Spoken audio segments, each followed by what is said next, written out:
Cruise lines have really stepped up their games when it comes to offering attractions at sea. There are so many different things that you can experience, and each cruise line has found a way to bring a unique experience to their cruise line. Today, I'm going to discuss several of these at sea attractions. I'm going to tell you guys about the ones that I've done, the ones that I can't wait to do, and the one attraction that I think that every cruise line is just missing the boat on.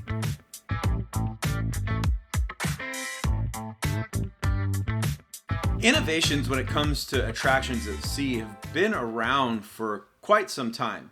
For me, when I think about cruise attractions at sea, generally the first cruise line that I've always thought about is Royal Caribbean. They really were the innovators when it comes to offering attractions at sea. When you look at their Voyager class ships and offering ice skating, and when you think about their Freedom class ships and they offered out the Flow Rider and rock climbing walls, and I know some of that stuff was on the older ships, but man, they really nailed it with the thrill level when you add the rock climbing wall on the Freedom of the Seas. I believe it's like 75 feet tall. It's huge. And so for me, when I've always equated attractions at sea, I've equated them to Royal Caribbean. But I got to tell you, that's not really the right way to approach this. And as I go through my list today, you're going to see that there really are tons of different offerings for attractions at sea, and Royal Caribbean has one set of them, Carnival has another set, Norwegian has another set, and each of them, even though they're trying to outdo themselves, they're also trying to outdo each other. And I think the uniqueness that brings is pretty awesome. And I know that not a lot of people will agree with, attractions at sea, and they think that, cruising should be some classic form of vacation travel and classic nautical themes and just a ship to enjoy the ship. And I'm glad that there's a lot of ships that are out there that still give you that opportunity.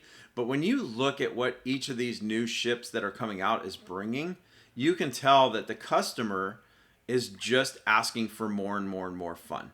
And cruise lines are responding to that with bigger and better ships, with bigger and better attractions. So today I wanted to just kind of break this down for you in 3 categories.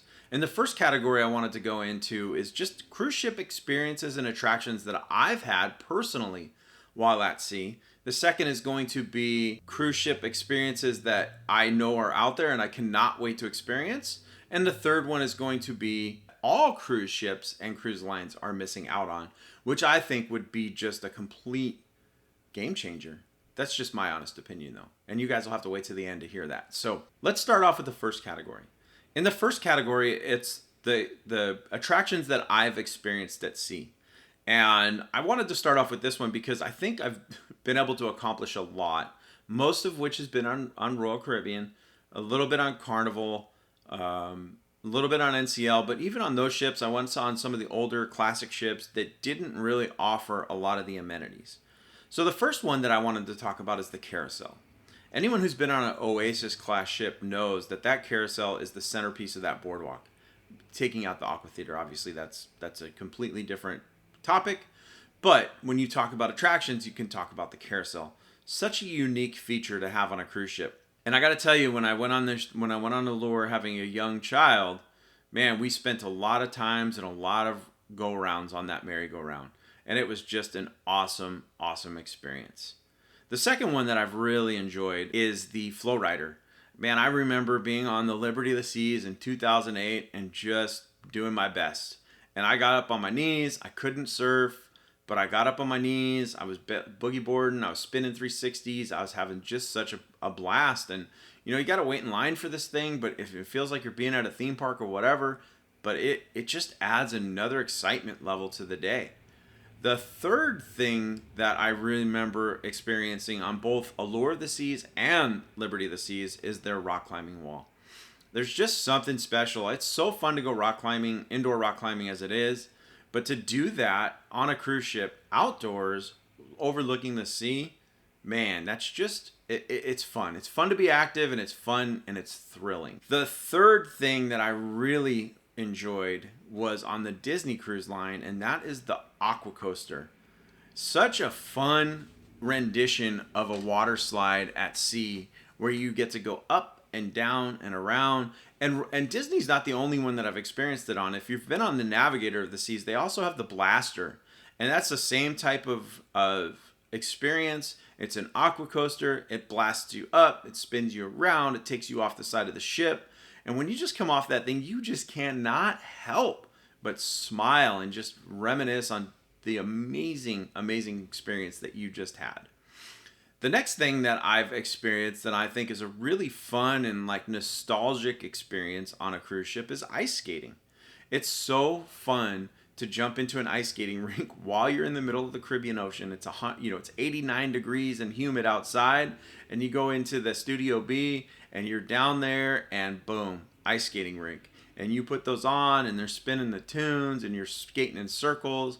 And it's just fun. It's just a fun experience. And I remember doing that with my son and just thinking how much fun he can't wait to do it again. So before I move on to the next category, I'd like to know from you guys, what attractions have you guys experienced at sea? What are some of your top experiences and how do they compare to the list of what I've done? Leave me the comments below on what you've experienced at sea. I'd love to just kind of see what everybody else is experienced when they go on a cruise ship. And also let me know if you think that these cruise ships with all these experiences are just getting in your way of having a great cruise. So now I'm going to move on to the second category. The second category is the cruise ship attractions that I absolutely cannot wait to experience, which means that I got a lot of cruise booking to do. And I think the first one, and I am going to top the list on this one, is roller coaster on the newest Carnival ships in their XL class.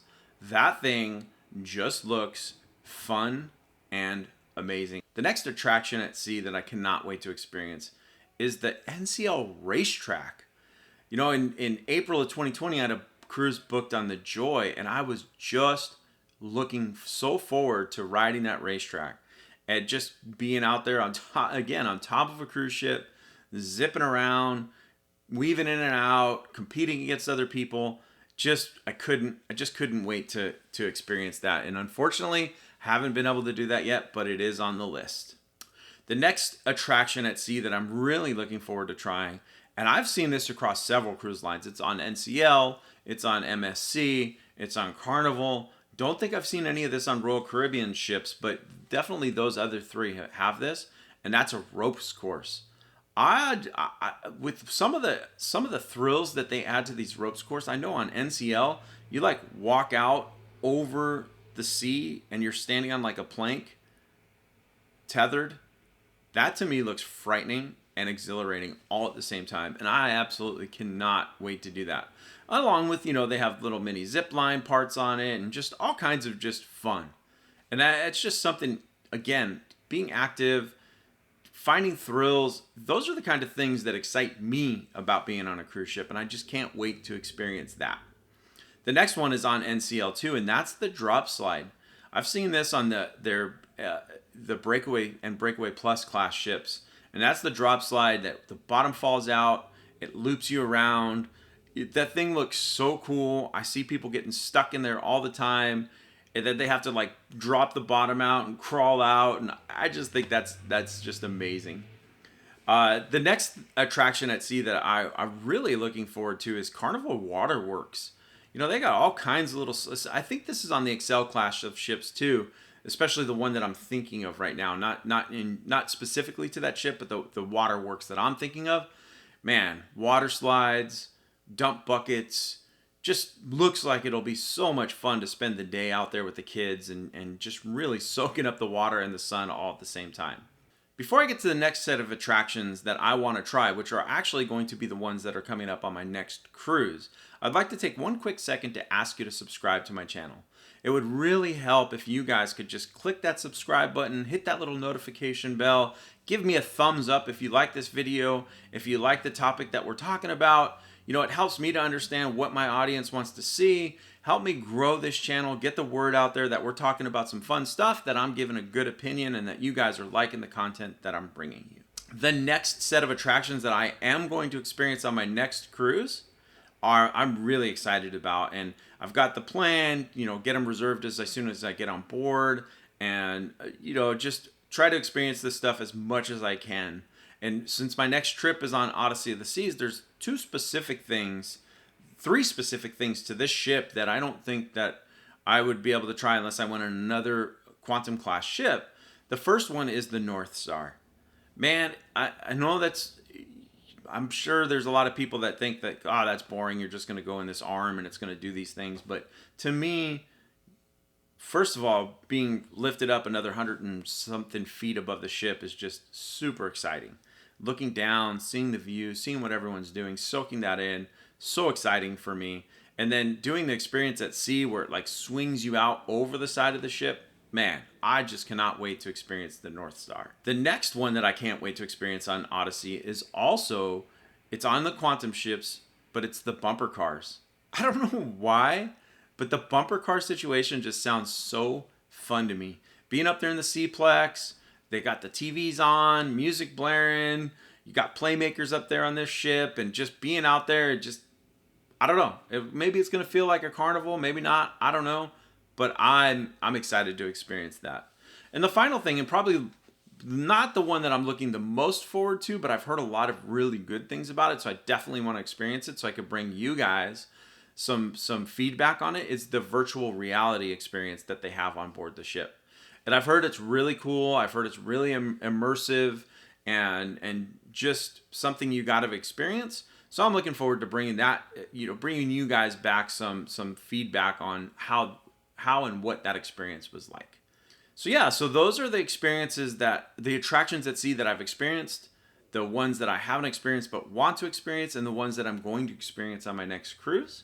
And I'm curious again, leave in the comments below, what have you guys experienced? What have been your favorite attractions? What are some of the attractions you can't wait to experience?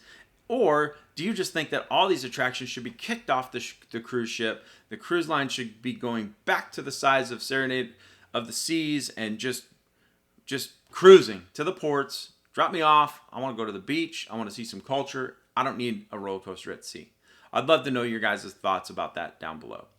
And as promised, the last topic that I want to broach today is the one attraction, just one. There's one simple attraction that I think that every major cruise line is missing out on. And I think that this would be such a game changer if it was done right, that I think people would specifically book a ship that included this. And that is a lazy river. Now, no. I know some of you guys are going, what? We don't need a lazy river at sea. We got pools, we got jacuzzis, we got everything we need. No. Every resort that I've ever been to that has a lazy river, every water park that I've ever been to that has a lazy river, those things are full. And people are enjoying them. And they're sitting there. And they're sipping out of their cups. And they're just floating around. And they're taking in the sun. And they're taking in the shade. And they're taking in the music. And they are at maximum enjoyment levels. And I think that a cruise line that incorporates that onto one of their ships, they're in for a treat when it comes to bookings. And I think that there's some very special and specific things that you need to do to incorporate this. Now, I'm not an engineer, so I can't tell them how to do it. I can't tell them whether the water weight is going to work or not. But the way they're making these ships, someone could figure it out. These things are giant, and they can figure it out. And I think that the lazy river needs to be down low.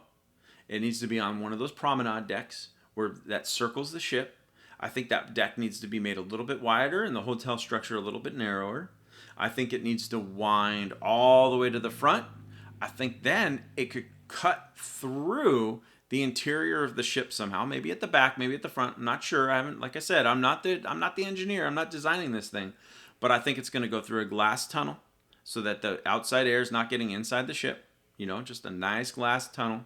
I think you could put some LED screens over that thing or LED lights or something to make it look really cool for the people on the cruise or on the inside.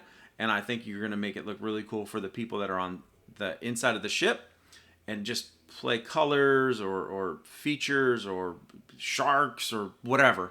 But you're cutting through the ship, now you're coming all the way back. But the piece de resistance of this lazy river is going to be the aft pool. And I don't know how many of you guys have known, like you have a zero depth entry on a lot of lazy rivers that brings you into kind of a big waiting area. And then that kind of, you can jump into the current, and then that's going to suck you around the ship. I think you add an infinity pool back there, overlooking the aft. You have a zero depth entry. You have the current kind of pulling through that nice and slow. And you got a bar back there. And that bar serves people that are hopping in and out with aluminum cans of beer, whatever the cruise line decides would be acceptable in that pool. Obviously, no glass. You probably don't even want any plastic open cups. You got to come up with the sip system, maybe a sippy cup. But anyway, the name of the bar in the back of that ship is going to be very specific, and it's going to let people know this is it, and it's going to be called Lazy Days, and not DAYS days, but Lazy DAZE, Lazy Days, and there you have it. And any cruise line who wants to reach out to me to work on this idea, I'm open for it. I got this. I know what people are wanting. I've seen it. I'm everywhere. You guys got the engineers. I got the imagination. We can knock this thing out of the park. But anyway, guys, enough of my grandstanding about this idea. I appreciate you guys tuning in today to this video. Again, give me a thumbs up. Hit that subscribe button if you like my videos. And hit that notification bell so you know when the next time the next one drops. And I look forward to seeing you guys out there just out exploring.